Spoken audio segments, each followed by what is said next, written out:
Saariset tulivat Viitreskiin Cranbrookista joka kesä vuoteen 1947 saakka, paitsi sotavuosina.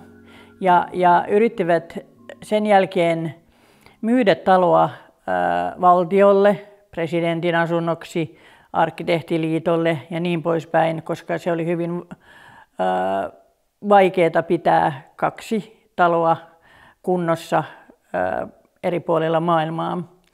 Mutta sitten kukaan ei oikein silloin ollut kiinnostunut, eli he möivät talon sitten 1949 pariskunnalle Anelma ja Rainer Vuoriolle, jotka sitten ostivat talon ja rupesivat kunnostaa kattoja ja lattioita, jotka oli huonossa kunnossa. Ja tekivät tietysti sitten oman kodin näköiseksi tämän kokonaistaideteoksen. Eli tänne tuli uusia oviaukkoja, uusia ikkuna-aukkoja. Sitten lattiat maalattiin täällä alakerrassa mustalla värillä, kiiltävä mustaksi. Ja sitten esimerkiksi tämä hieno iso kaappi, mikä tässä on takana, niin Anelma laittoi sen palasiksi ja käytti sitten esimerkiksi nämä intarsia koristellut sivukaapit cocktailkaappina. Ja sitten nämä pylväät tässä takana, niin niistä tehtiin lattiavalaisimia ja muutakin pientä täällä tehtiin, eli huonekaluja maalattiin ja tehtiin Viitresk oman näköiseksi. Anelma ja Rainer Vuorio joutuivat rahoitusvaikeuksien takia luopumaan Viitreskistä 1968, jolloin kiinteistö ja maat siirtyivät Kopille. Ja silloin säätiö nimeltä Gerda ja Salomon Vuorio-säätiö osti Viitreskin kiinteistön, mutta kaikki Saarisen huonekalut, jotka olivat tulleet kaupan mukana silloin aikaisemmin, niin ne piti myydä pakkohuutokaupalla. Ja Vuorion asiamiehet olivat täällä huutamassa takaisin kaikki Saarisen huonekalut. Hyvin paljon täältä kyllä lähti taidetta ja iiriskeramiikkaa ja muuta, mutta osa niistä on sitten eri tavalla saatu takaisin. Ja 68–71 niin Vuorion säätiö peruskorjasi Viitreskin ja tekivät täällä muutoksia. Osa näistä tämän edellisen omistajan oviaukot ja ikkuna-aukot muurattiin kiinni ja ne on samalla paikalla niin kuin oli Saaristen aikana, mutta täällähän sitten tehtiin aikamoinen 70-luvun, no silloin muodissa oleva, tänä päivänä aika radikaali peruskorjaus. Värit muutettiin, eli ne värit, mitä täällä käytettiin eniten, oli olivin vihreä, sinapin keltainen ja ruskea, niin kuin 70-luvulla oli tapana.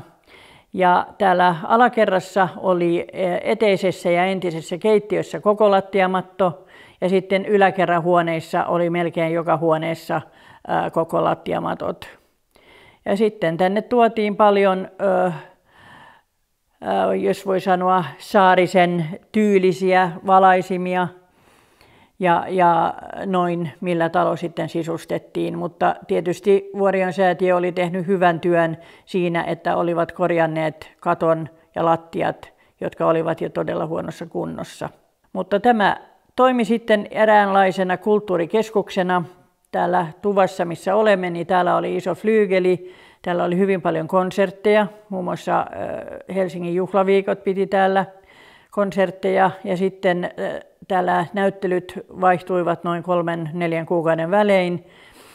Ja sitten ulkona oli joka kesä Kuvanveistäjäliiton hieno veistospuutarhanäyttely. Vuonna 1981 Viitresk myytiin opetusministeriölle, joka perusti Viitresk-säätiön. Ja Viitresk-säätiö aloitti sitten tämmöisen hellävaraisen peruskorjauksen Täällä yritettiin löytää näitä vanhoja värejä ja tapetteja ynnä muuta. Siinä onnistuttiin ihan hyvin. Tämä oli 3-osainen tämä peruskorjaus. Ensin oli katot, muistaakseni, sitten oli alakerrassa ja sitten yläkerta. Ja se suurin peruskorjaus oli lokakuu 1999 ja sitten toukokuu 2000. Mutta ennen sitä, niin 1999, niin Viitresk-säätiö oli siirtänyt Viitreskin avoinnapidon museovirastolle ja sitten vuonna 2000 Viitresk siirtyi kokonaan museovirastolle. Ja tämän peruskorjauksen maksoi vielä Viitresk-säätiö, mutta täällä käytettiin museoviraston erittäin hyviä asiantuntijoita. Seiniä ja lattioita ja kattoja käytiin läpi, haettiin näitä alkuperäisiä värejä ja tapetteja muun muassa tyttären Pipsanin ruusukamarissa. Niin siinä oli 70-luvulla laitettu William Morrisin kukkatapetti, tekstiilitapetti. Ja sitten kun sitä alettiin kuorimaan, niin tekstiilitapetin alta löytyi noin 5 kerrosta erilaista paperitapettia, kunnes löytyi sitten se vanhin tapetti, joka oli Pipsanilla. Eli sekin oli kukkatapetti, pellavainen kukkatapetti, erilainen kyllä kuin William Morrisin. Ja siinä oli suuri työ saada sitten nämä liimat pois siitä tapetista, että se on entisöity ja muutamassa paikassa on kopiot, koska siinä ei ollut sitä tapettia.